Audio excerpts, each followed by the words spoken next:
नमस्कार दोस्तों, पॉलिटी एक ऐसा विषय है जहां से हर एग्ज़ाम में प्रश्न पूछे जाते हैं। यह एक ऐसा सब्जेक्ट है जो कि परीक्षा की दृष्टि से बहुत ही ज़्यादा इंपॉर्टेंट है। इस वीडियो में हम पॉलिटी से संबंधित उन प्रश्नों को पढ़ेंगे जो बार बार परीक्षा में पूछे जाते हैं। इस वीडियो का प्रत्येक प्रश्न काफ़ी ज़्यादा इंपॉर्टेंट है, इसलिए आप इस वीडियो को पूरा ज़रूर देखें। वीडियो बहुत ही ज़बरदस्त, बहुत ही शानदार होगी। चलिए शुरू करते हैं। पहला प्रश्न है, निम्नलिखित में से किन भाषाओं को 71वें संविधान संशोधन अधिनियम 1992 द्वारा जोड़ा गया था? इसका सही जवाब है ऑप्शन डी, उपरोक्त सभी। यानी कि कोंकणी, मणिपुरी, नेपाली, इन तीनों भाषाओं को 71वें संविधान संशोधन अधिनियम 1992 द्वारा जोड़ा गया था। भारतीय संविधान की 8वीं अनुसूची भाषाओं से संबंधित है। वर्तमान में इसमें 22 भाषाओं का उल्लेख किया गया है। पहले 14 भाषाएं थी, अब 22 हैं, यानी कि 8 भाषाओं को संविधान संशोधनों के माध्यम से जोड़ा गया है। 21वें संविधान संशोधन अधिनियम द्वारा सिंधी को जोड़ा गया था।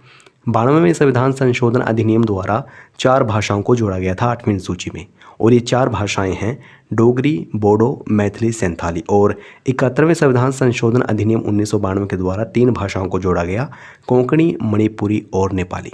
तो इतनी बातें हमें इस प्रश्न से याद रखनी है। आइए बढ़ते हैं अगले प्रश्न की ओर।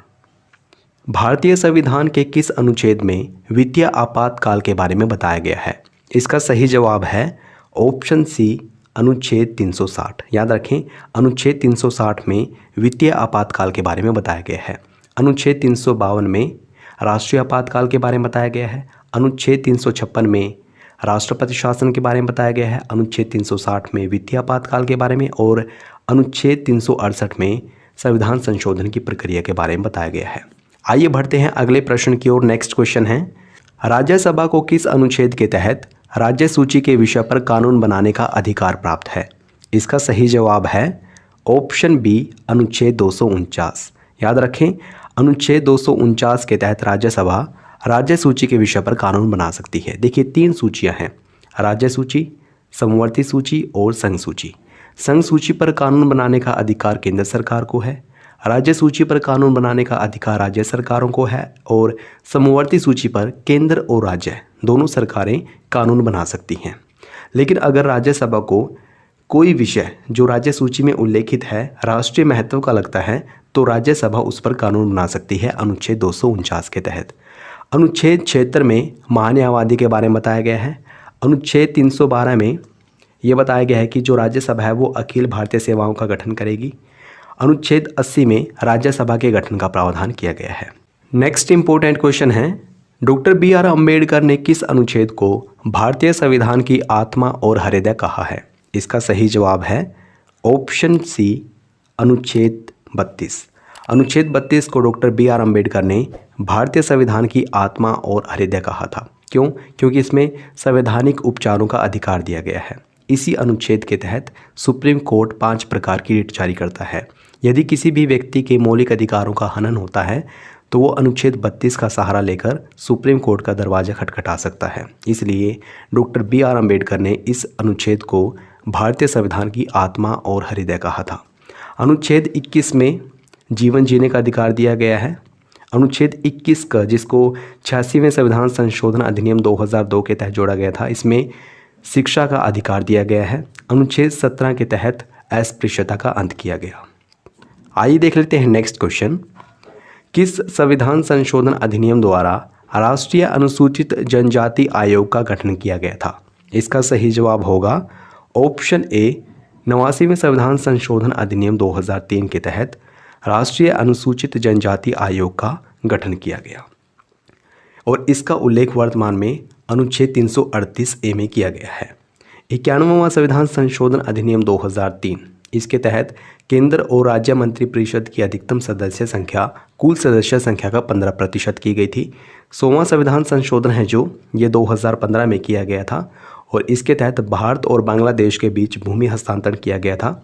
101वां संविधान संशोधन अधिनियम 2016 है, इसके तहत GST लाया गया था। नेक्स्ट इंपॉर्टेंट क्वेश्चन है, निम्नलिखित में से किस अनुसूची का संबंध दल बदल से है? इसका सही जवाब है ऑप्शन बी, 10वीं अनुसूची। दल बदल विरोधी कानून से संबंधित है 10वीं अनुसूची, और यह अनुसूची 52वें संविधान संशोधन अधिनियम द्वारा जोड़ी गई थी। 8वीं अनुसूची भाषाओं से संबंधित है। 10वीं अनुसूची दल बदल विरोधी कानून से संबंधित है। 11वीं अनुसूची पंचायती राज व्यवस्था से संबंधित है और 12वीं अनुसूची नगरपालिका से संबंधित है। आइए बढ़ते हैं नेक्स्ट इंपॉर्टेंट क्वेश्चन की ओर। अगला प्रश्न है, राज्यपाल की अध्यादेश की शक्तियों का उल्लेख किस अनुच्छेद में मिलता है? इसका सही जवाब है ऑप्शन बी, अनुच्छेद 213। याद रखें, अनुच्छेद 213 के तहत राज्यपाल अध्यादेश जारी कर सकता है। अध्यादेश क्या होता है? देखिए, जब राज्यों में विधानमंडल कार्यरत नहीं होता है और उस समय पर किसी कानून को बनाने की ज़रूरत पड़ जाए तो राज्यपाल कानून बना सकता है। राज्यपाल के द्वारा जो कानून बनाया जाता है उस टाइम उसी को अध्यादेश बोला जाता है और इस अध्यादेश की शक्ति विधानमंडल द्वारा बनाए गए कानून के बराबर होती है। तो याद रखें, अनुच्छेद 213 के तहत राज्यपाल अध्यादेश जारी कर सकता है। अनुच्छेद 123 के तहत राष्ट्रपति को अध्यादेश जारी करने की शक्ति दी गई है। अनुच्छेद 124 में सुप्रीम कोर्ट के बारे में बताया गया है, वहीं अनुच्छेद 214 में हाई कोर्ट के बारे में बताया गया है। देख लेते हैं अगला प्रश्न, राष्ट्रपति के क्षमादान की शक्तियां लिखित हैं। इसका सही जवाब है ऑप्शन सी, अनुच्छेद 72 में। याद रखें, अनुच्छेद 72 में राष्ट्रपति की क्षमादान की शक्तियों का उल्लेख मिलता है। अनुच्छेद 14 समता के अधिकार से संबंधित है। अनुच्छेद 18 के तहत उपाधियों का अंत किया गया और अनुच्छेद 61 में राष्ट्रपति पर महाभियोग के बारे में बताया गया है। नेक्स्ट इंपॉर्टेंट क्वेश्चन है, 73वां संविधान संशोधन अधिनियम 1992 जिसका संबंध पंचायती राज व्यवस्था से है को कब लागू किया गया था? इसका सही जवाब है ऑप्शन सी, 24 अप्रैल 1993। याद रखें, 24 अप्रैल 1993 को भारत में पंचायती राज व्यवस्था को लागू किया गया था। 26 नवंबर 1949 को भारतीय संविधान को अपनाया गया था। 26 जनवरी 1950 को भारतीय संविधान को पूर्ण रूप से लागू किया गया था। और आपको ये भी बता दें, 73वां संविधान संशोधन अधिनियम 1992 है जो इसके तहत भारतीय संविधान में 11वीं अनुसूची को जोड़ा गया था। नेक्स्ट क्वेश्चन है, एक ही व्यक्ति को 2 या 2 से अधिक राज्यों का राज्यपाल बनाया जा सकता है, किस संविधान संशोधन में कहा गया? इसका सही जवाब होगा ऑप्शन डी, 7वां संविधान संशोधन अधिनियम 1956।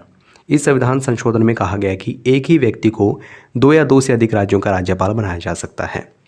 जो 73वां संविधान संशोधन अधिनियम है इसके तहत 11वीं अनुसूची को जोड़ा गया था जिसका संबंध पंचायती राज व्यवस्था से है। 74वां संविधान संशोधन अधिनियम 1992 ये नगरपालिका से संबंधित है, इसके द्वारा 12वीं अनुसूची को जोड़ा गया था भारतीय संविधान में। 86वां संविधान संशोधन अधिनियम 2002 इसके तहत शिक्षा के अधिकार को जोड़ा गया था जिसका उल्लेख अनुच्छेद 21 का में किया गया है। नेक्स्ट इंपॉर्टेंट क्वेश्चन है, इनमें से कौन संविधान सभा की प्रारूप समिति का सदस्य नहीं था? इसका सही जवाब है ऑप्शन सी, बी.एन. राव। याद रखें, बी.एन. राव प्रारूप समिति के सदस्य नहीं थे। बी.एन. राव संविधान सभा के संवैधानिक सलाहकार थे। प्रारूप समिति में 7 सदस्य थे और इसके अध्यक्ष थे डॉक्टर अंबेडकर। 3 सदस्य तो यही हो गए, के.एम. मुंशी, डॉक्टर अंबेडकर और मोहम्मद सादुल्लाह। अन्य 4 सदस्य कौन कौन से हैं? एन. गोपाल स्वामी अयंगर, अल्लादी कृष्ण स्वामी अय्यर, एन. माधवराव और टी.टी. कृष्णामाचारी। ये 7 सदस्य थे प्रारूप समिति में। नेक्स्ट इंपॉर्टेंट क्वेश्चन है, संविधान सभा द्वारा राष्ट्रीय ध्वज यानी कि तिरंगा को स्वीकृति कब दी गई? इसका सही जवाब होगा ऑप्शन ए, 22 जुलाई 1947। याद रखें, 22 जुलाई 1947 को संविधान सभा ने राष्ट्रीय ध्वज को अपनाया था। 24 नवंबर 1950 इस दिन राष्ट्रीय गान और राष्ट्रीय गीत को अपनाया गया था। 26 नवंबर 1949 को संविधान सभा ने भारतीय संविधान को अपनाया था और 26 जनवरी 1950 को पूर्ण रूप से लागू कर दिया गया था भारतीय संविधान को। अगला प्रश्न है, धन विधेयक के संबंध में निम्नलिखित में से किसे सर्वाधिक शक्ति प्राप्त है? इसका सही जवाब होगा ऑप्शन ए, लोकसभा। धन विधेयक के संबंध में सबसे ज़्यादा शक्ति लोकसभा को दी गई है। कोई विधेयक धन विधेयक है या नहीं ये कौन डिसाइड करता है? लोकसभा का अध्यक्ष।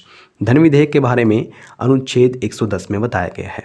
नेक्स्ट इंपॉर्टेंट क्वेश्चन है, केंद्र शासित प्रदेश दिल्ली के मुख्यमंत्री की नियुक्ति कौन करता है? इसका सही जवाब है ऑप्शन बी, राष्ट्रपति। दिल्ली के मुख्यमंत्री की नियुक्ति कौन करता है? राष्ट्रपति। वैसे तो राज्यों में जो मुख्यमंत्री है उनकी नियुक्ति का काम या फिर उनको शपथ दिलाने का काम राज्यपाल का है, लेकिन दिल्ली के मुख्यमंत्री की नियुक्ति राष्ट्रपति करता है। अगला प्रश्न है, भारतीय निर्वाचन आयोग के सदस्यों का कार्यकाल होता है। इसका सही जवाब है ऑप्शन ए, 6 वर्ष या 65 वर्ष की उम्र तक जो भी पहले हो, यानी कि 6 वर्ष या 65 वर्ष की उम्र तक इनमें से जो भी पहले है वो भारतीय निर्वाचन आयोग के सदस्यों का कार्यकाल है। भारतीय निर्वाचन आयोग की स्थापना 25 जनवरी 1950 को की गई थी, इसलिए 25 जनवरी को राष्ट्रीय मतदाता दिवस मनाया जाता है। अगला प्रश्न है, भारतीय संविधान के कौन से अनुच्छेद नागरिकता से संबंधित है? मोस्ट इंपॉर्टेंट क्वेश्चन है ये भी, और इसका सही जवाब है ऑप्शन सी, अनुच्छेद 5 से 11। संविधान का जो भाग 2 है उसमें अनुच्छेद 5 से 11 तक नागरिकता से संबंधित है। याद रखें, भारतीय नागरिकता एकल नागरिकता है। नेक्स्ट इंपॉर्टेंट क्वेश्चन, संयुक्त बैठक का प्रावधान नहीं है। ये भी काफ़ी अच्छा प्रश्न है और इसका सही जवाब है ऑप्शन सी, ए और बी दोनों। याद रखें, धन विधेयक और संविधान संशोधन विधेयक के मामले में संयुक्त अधिवेशन नहीं बुलाया जा सकता। संयुक्त अधिवेशन कब बुलाया जाता है? जब राज्यसभा और लोकसभा इन दोनों के बीच किसी विधेयक को लेकर टकराव उत्पन्न होता है, तब राष्ट्रपति के द्वारा अनुच्छेद 108 के तहत संयुक्त अधिवेशन बुलाया जाता है, संयुक्त बैठक बुलाई जाती है। लेकिन अगर विधेयक धन विधेयक या फिर संविधान संशोधन विधेयक है तो उस मामले में संयुक्त बैठक नहीं बुलाई जा सकती। नेक्स्ट इंपॉर्टेंट क्वेश्चन है, भारत सरकार के सर्वोच्च विधि अधिकारी जिसको महान्यायवादी कहा जाता है की नियुक्ति कौन करता है? इसका सही जवाब होगा ऑप्शन बी, राष्ट्रपति। महान्यायवादी की नियुक्ति कौन करता है? राष्ट्रपति करता है, और इनके बारे में अनुच्छेद 76 में बताया गया है। नेक्स्ट क्वेश्चन है, संविधान सभा की प्रारूप समिति के अध्यक्ष कौन थे? कई बार एग्जाम में पूछा गया है ये प्रश्न, और इसका सही जवाब है option B, doctor BR Ambedkar. प्रारूप समिति में कुल 7 सदस्य थे, मैंने पीछे भी बताया है, और इसके अध्यक्ष थे doctor BR Ambedkar. Doctor Rajendra Prasad संचालन समिति के अध्यक्ष थे। पंडित जवाहरलाल नेहरू के द्वारा उद्देश्य का प्रस्ताव प्रस्तुत किया गया था, जो आगे चलकर भारतीय संविधान की प्रस्तावना का आधार बनता है। दोस्तों, पॉलिटी पर हमने 2 वीडियो और बना रखी है, मोस्ट इम्पोर्टेंट वीडियो हैं ये, और यहाँ से एग्जाम में प्रश्न बार बार पूछे जाते हैं। पहली वीडियो तो हमने प्रमुख संविधान संशोधनों से संबंधित बनाई थी, इसमें जो भी इम्पोर्टेंट संविधान संशोधन है वो सारे के सारे कवर किए गए हैं। बहुत ही प्यारी वीडियो थी, लगभग 9 लाख लोगों ने इस वीडियो को देखा है। और दूसरी वीडियो है भारतीय संविधान के महत्वपूर्ण अनुच्छेद, जो अनुच्छेद परीक्षा में बार बार पूछे जाते हैं, वो इस वीडियो में कवर किए गए हैं। तो मेरी आपसे रिक्वेस्ट है कि अगर आपने ये वीडियो नहीं देखी है तो ज़रूर देखें, बहुत ही प्यारी वीडियो है, शानदार वीडियो है, ज़रूर देखें। आइए बढ़ते हैं अगले प्रश्न की ओर।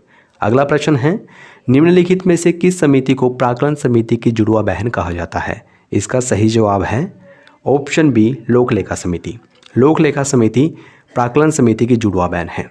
लोक लेखा समिति में कुल 22 सदस्य होते हैं, 15 लोकसभा से और 7 सदस्य राज्यसभा से चुने जाते हैं। वहीं प्राक्कलन समिति में 30 सदस्य होते हैं और ये 30 के 30 सदस्य लोकसभा से चुने जाते हैं।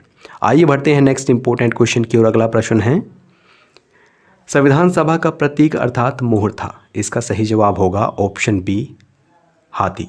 संविधान सभा का प्रतीक क्या था? हाथी। अगला प्रश्न, किस संविधान संशोधन अधिनियम द्वारा सिक्किम को भारत का पूर्ण राज्य बनाया गया? मोस्ट इंपॉर्टेंट क्वेश्चन है, और इसका सही जवाब है ऑप्शन बी, 36वां संविधान संशोधन अधिनियम 1975।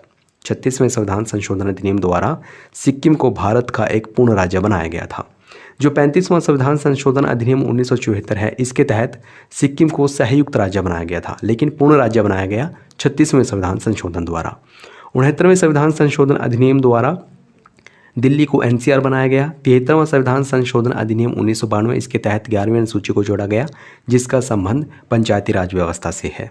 नेक्स्ट इंपॉर्टेंट क्वेश्चन है, भारतीय संविधान में मूल अधिकारों का उल्लेख है। इसका सही जवाब होगा ऑप्शन बी, भाग 3 में। भाग 3 मूल अधिकारों से संबंधित है, और इस भाग को भारतीय संविधान का मैग्ना कार्टा भी कहा जाता है। इसमें अनुच्छेद 12 से लेकर 35 तक मूल अधिकारों का उल्लेख किया गया है।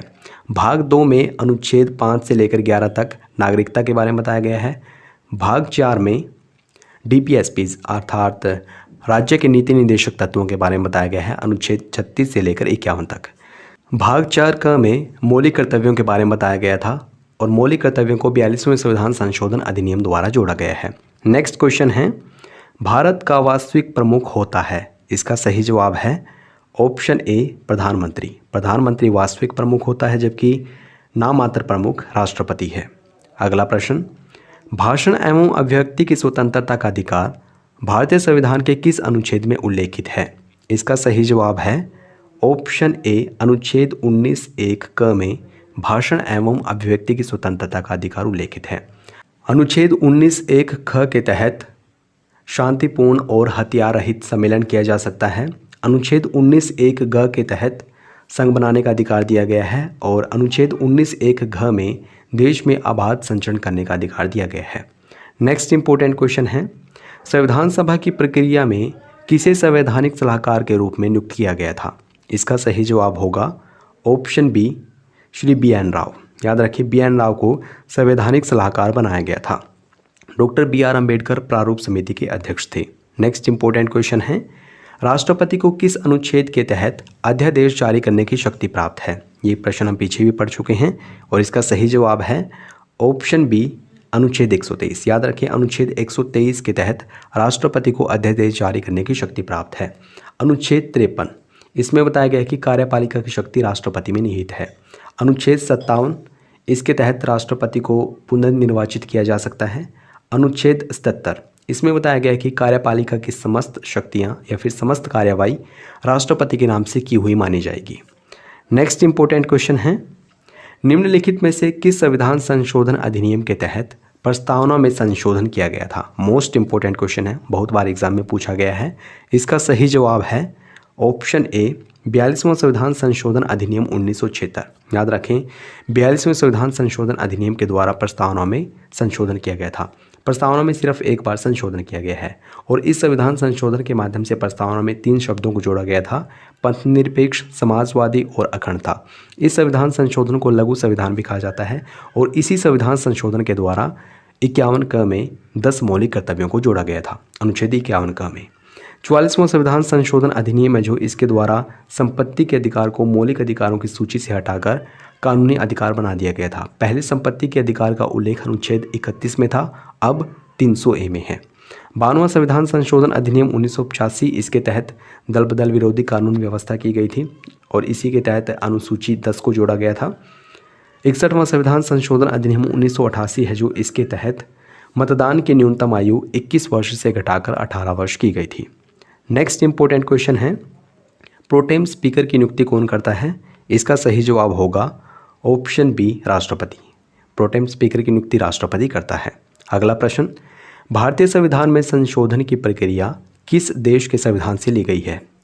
इसका सही जवाब होगा ऑप्शन डी, दक्षिण अफ्रीका। याद रखें, संशोधन की प्रक्रिया को दक्षिण अफ्रीका के संविधान से लिया गया है।